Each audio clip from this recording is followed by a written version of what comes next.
We understood. I've asked you twice to stop, sir. Leaders of the Central Coventry Fire District got an earful in April at a special meeting that had to be called when the district suspended its annual meeting 6 months earlier. Another raucous gathering where voters, faced with a tax increase, opted not to pass a new budget, instead going with last year's figures and mandating district officials to aggressively pursue nearly $1 million in uncollected back taxes.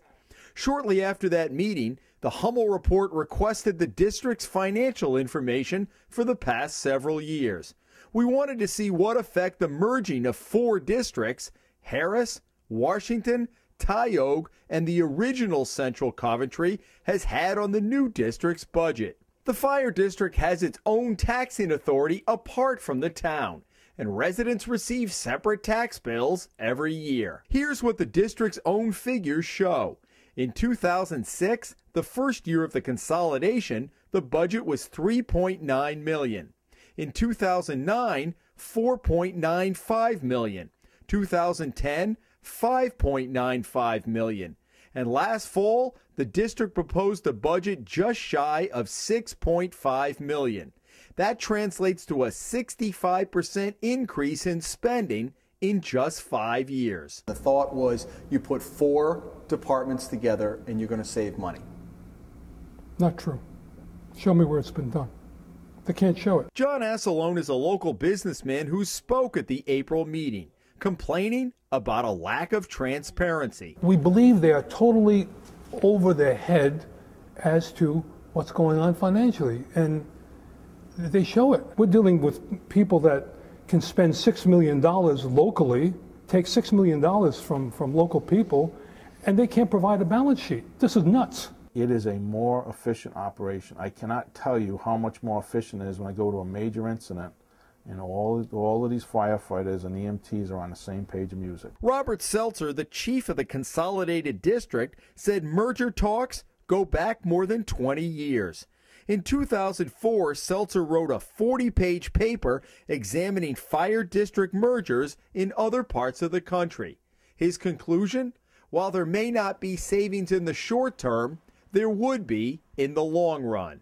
In a wide-ranging interview last week, we asked him about the huge spending increases. The bottom line is your budget has gone up 30% in 2 years, and it's gone up 65% in the last 5 years.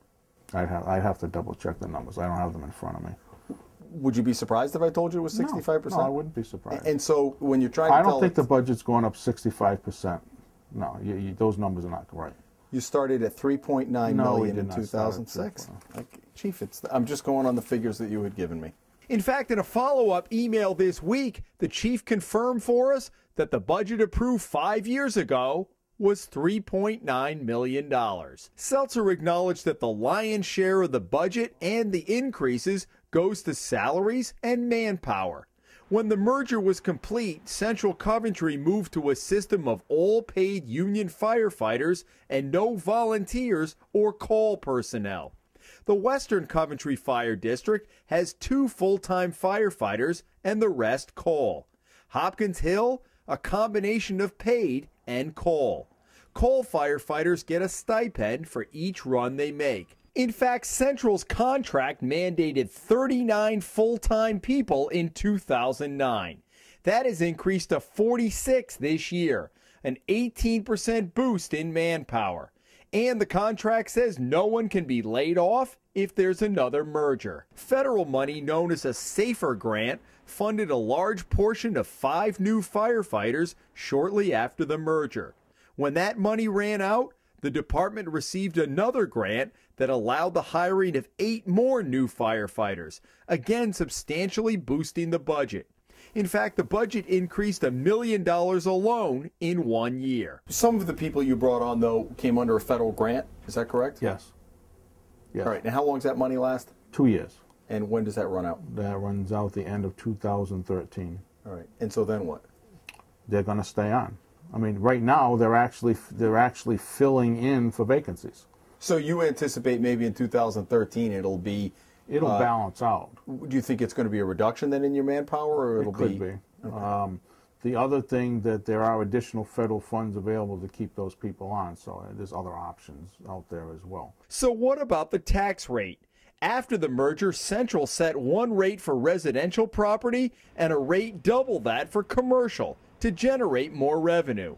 Seltzer told us the huge spending increases have not translated to similarly higher tax bills, partly because of the federal grant money and partly because the district has been able to generate some other revenues like reimbursements for rescue runs.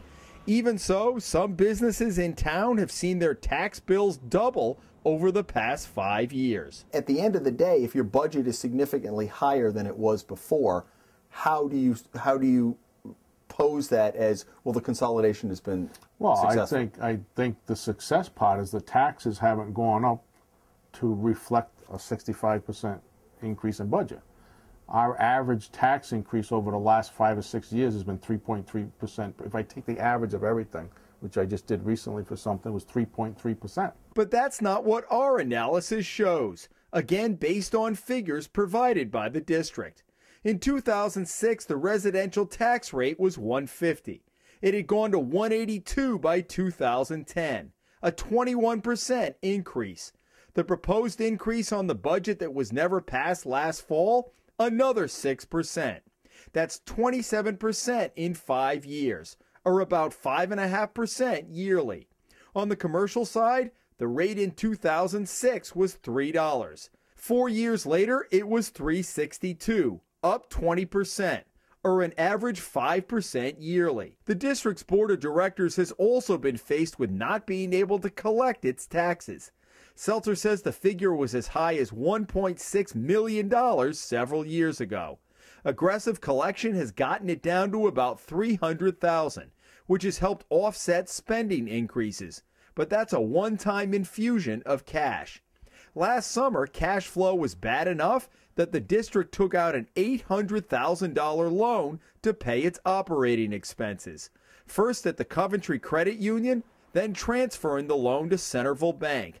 Seltzer says he isn't sure when it will be paid off, while the district pays thousands of dollars of interest on the loan. At the April meeting, the chief proposed a mid-year budget that called for no tax increase.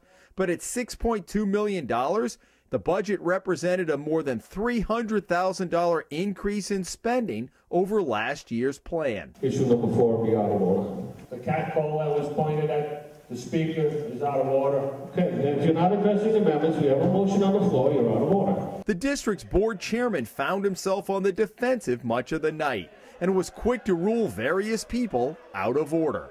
One firefighter began to yell at people questioning the budget, eventually getting tossed out of the meeting. Every time you go to these meetings, it's so aggressive. I don't know if I want these guys in my house. But if you ask a question, it's like you're challenging their manhood.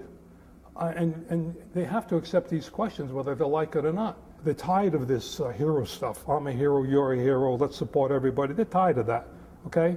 Are they heroes? That's their job. You mean the firefighters? Yeah. Are they good people? Absolutely. But that doesn't mean you can just raise money when you want to raise it. Those days are over. What I'm hearing from some of the people in the town, apart from the politics, is that there's a bit of a thin skin.